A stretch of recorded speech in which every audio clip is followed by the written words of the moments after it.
नमस्कार मेरे प्यारे भक्तजनों, जय माता दी। नवरात्रि के दूसरे दिन की हार्दिक शुभकामनाएं। नवरात्रि का दूसरा दिन माँ दुर्गा की शक्ति ब्रह्मचारिणी देवी का है। शारदीय नवरात्रि का दूसरा दिन देवी ब्रह्मचारिणी को समर्पित होता है। माँ का ये रूप तपस्विनी का रूप है।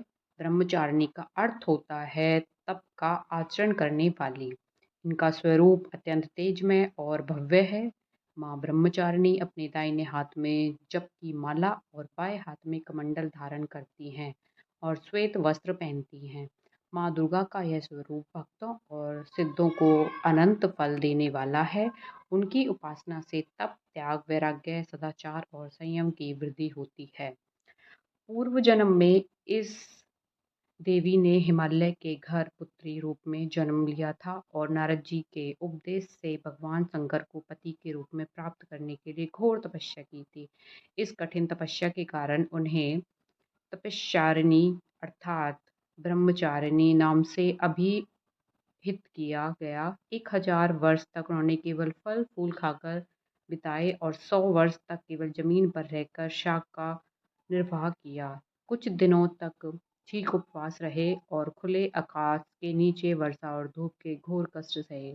3000 वर्षों तक टूटे हुए बिल्व पत्र खाए और भगवान शंकर की आराधना करती रहीं।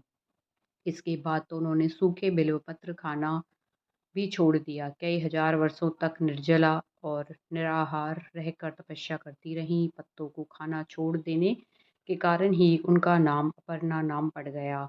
कठिन तपस्या के कारण देवी का शरीर एकदम क्षीण हो गया था। देवता, ऋषि, सिद्धगण, मुनि सभी ने ब्रह्मचारिणी की तपस्या को अद्भुत पूर्व पुण्य कृत्य बताया, सराहना की और कहा, हे देवी, आज तक किसी ने इस तरह की कठोर तपस्या नहीं की है।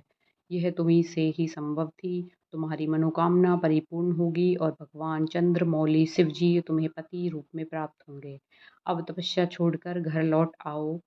जल्द ही तुम्हारे पिता तुम्हें बुलाने आ रहे हैं। इस देवी की कथा का सार यह है कि जीवन के कठिन संघर्षों में भी मन विचलित होना नहीं चाहिए। माँ ब्रह्मचारिणी देवी की कृपा से सर्व सिद्धि प्राप्त होती है। दुर्गा पूजा के दूसरे दिन देवी के इसी स्वरूप की उपासना की जाती है। जय माता दी।